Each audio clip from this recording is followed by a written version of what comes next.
When security escorted me out of the building with a box of my belongings, I thought my career was over. They'd found confidential client files in my desk drawer, files I'd never seen before in my life. But what nobody knew was that I'd been watching, and I had 4 months of footage that would destroy the person who put them there. I'd worked at Meridian Financial Services for 6 years, started as a junior analyst, worked my way up to senior account manager. I was good at my job, not bragging, just stating facts. My client retention rate was 93%. I'd brought in over $12 million in new business over the past 3 years. When the regional director position opened up, everyone assumed I was a shoo-in. That's when Derek Holloway transferred from our Chicago office. Derek was charming, the kind of guy who remembered everyone's birthday, brought donuts on Fridays, and always had a compliment ready. He was 42, silver-streaked hair, expensive suits. Management loved him. Within 2 weeks of his arrival, he was in every meeting that mattered. At first, I didn't see him as competition. He was in a different department, business development, not account management. Our paths barely crossed. Then small things started happening. I came in one Monday to find my computer logged into a client portal I hadn't accessed in months. The IT ticket I submitted came back inconclusive. They said it looked like my credentials had been used over the weekend. I shrugged it off. Maybe I'd forgotten to log out of something. 2 weeks later, my boss Marcus called me into his office. A client, Harrison Manufacturing, had complained that I'd missed a scheduled call, except I had that call in my calendar for Thursday, not Tuesday. I showed Marcus my Outlook. He showed me the email chain with the client, clearly stating Tuesday at 2 p.m. I'd never seen that email before. "Marcus, I swear, this wasn't in my inbox," I said, scrolling frantically. "Someone must have—" "Look, I'm not saying you're lying." His tone said otherwise. "Just get it together. The regional director decision is coming up. Don't give them reasons to doubt you." That was the first time I noticed Derek watching me through the glass wall of Marcus's office. He looked away quickly, but not before I caught the smallest hint of a smile. The incidents escalated. Reports I'd submitted were found with errors I hadn't made. Emails I'd sent were never received. A client meeting got double booked, making me look disorganized. Each incident was small enough to dismiss as human error, but together they painted a picture of someone falling apart. I started documenting everything. Timestamps, screenshots, email confirmations. I was paranoid, but I wasn't stupid.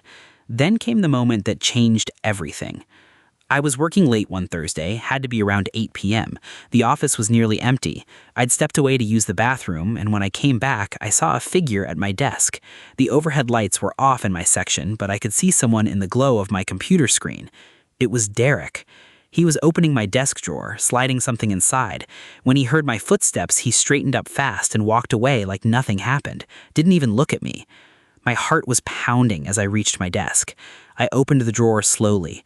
Inside was a folder I'd never seen before. Internal documents about the Whitfield account. Documents marked confidential. Documents I had absolutely no business having. I didn't touch them. I sat there, hands shaking, realizing what was happening. Derek was framing me, planting evidence, building a case to get me fired. The smart thing would be to go to HR immediately, but I knew how this would look. My word against his, and he was the golden boy. I needed proof. The next day, I bought a small motion-activated camera. It looked like a phone charger, completely innocent, sitting on my desk. I positioned it to capture my desk drawer and anyone who approached. For 4 months, I waited. During that time, Derek's campaign continued. He befriended my colleagues, subtly questioning my reliability. "Is everything okay with Marcus's team? I heard there have been some issues with client communication." He volunteered to help with projects, then reported back to leadership that I seemed overwhelmed. I watched my reputation erode in slow motion, but I kept recording. The camera captured everything. Derek coming to my desk after hours, opening my drawer, adding documents, removing documents, even photographing my computer screen. I had timestamps. I had his face, clear as day. I had him red-handed over a dozen times. But I waited. I wanted the final blow. I wanted to catch him in something so undeniable that there would be no talking his way out of it. The regional director announcement was scheduled for March 15th. On March 10th, security showed up at my desk. "We need you to come with us," the guard said, not meeting my eyes. My stomach dropped. I looked across the office and saw Derek standing with Marcus and 2 HR representatives. He was shaking his head slowly, performing concern. They took me to a conference room. Inside were the HR director, our legal counsel, and Marcus. On the table was a stack of documents: confidential client financials, strategic acquisition plans, proprietary pricing models. All of it allegedly found in my desk that morning. These were discovered during a routine security audit, the HR director said. Can you explain why you had unauthorized access to these materials? Okay, I need to pause right here, because this is the moment I'd been preparing for 4 months. And I want to know, what would you have done? Would you have panicked? Tried to explain? Subscribe if you think I was right to wait this long to expose him. Drop a comment and tell me what you think my next move should have been. Because what happened in that conference room, it's the most satisfying thing I've ever experienced in my professional life. I looked at the documents spread across the table. I looked at the HR director's stern face, the legal counsel's notepad, Marcus's disappointed expression. And then I smiled. Before I respond, I said calmly, I'd like to show you something. I pulled out my phone and opened the cloud storage app where I'd been backing up all my footage. I connected to the conference room's display screen. What is this? The HR director asked. This is Derek Holloway planting documents in my desk over the past 4 months. The first video played. Clear as day. Timestamped December 14th at 7:42 p.m. Derek approaching my desk, checking over his shoulder, opening my drawer, sliding in a folder. The room went silent. I played another. January 3rd. Derek again, this time removing something from my drawer, photographing it, then placing it back. Another. January 19th, February 2nd, February 28th. 12 videos in total, each one showing Derek methodically sabotaging my career. I also have documentation of every incident over the past 6 months, I continued. Emails that were deleted from my inbox, calendar invites that were changed, reports that were altered after I submitted them. I have IT tickets, timestamps, and backup copies of original files. Marcus had gone pale. The HR director was furiously taking notes.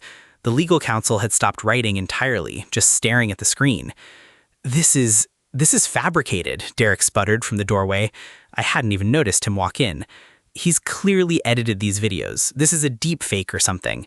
The metadata is intact. Feel free to have your IT department verify the authenticity. I'm sure they'll also find interesting things if they audit my computer access logs versus when I was actually in the building.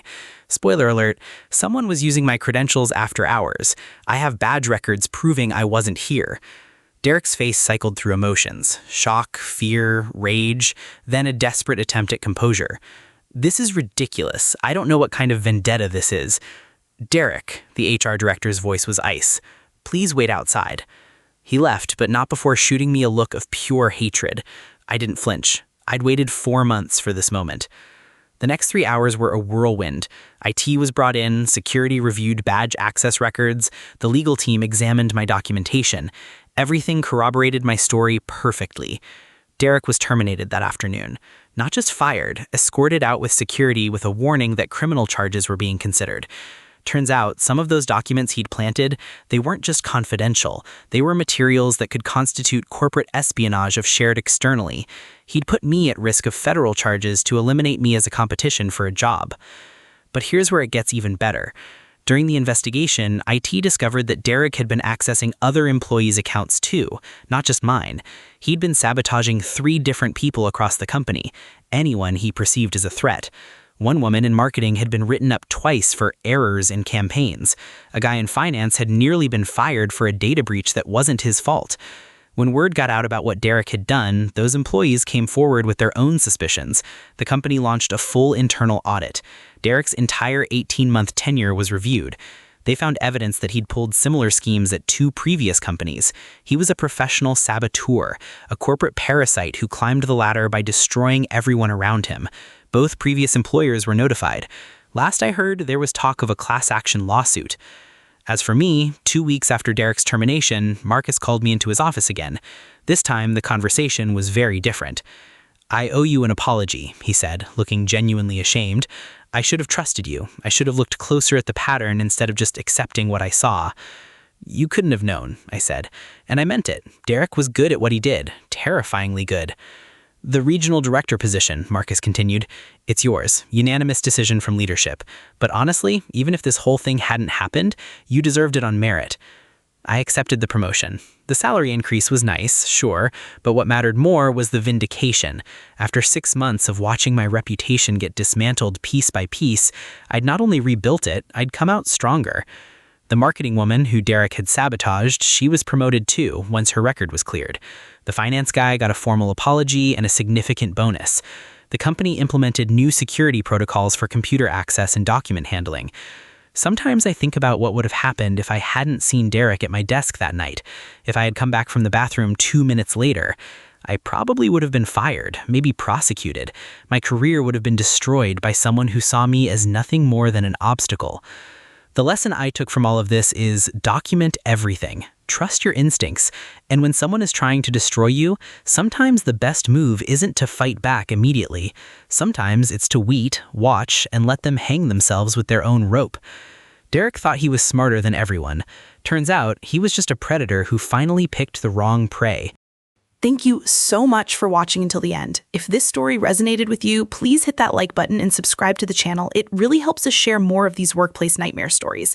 And if you've ever dealt with a coworker who tried to sabotage you or any kind of toxic situation at work, I want to hear about it. Drop your story in the comments or send us a message. Your experience might be featured in our next video.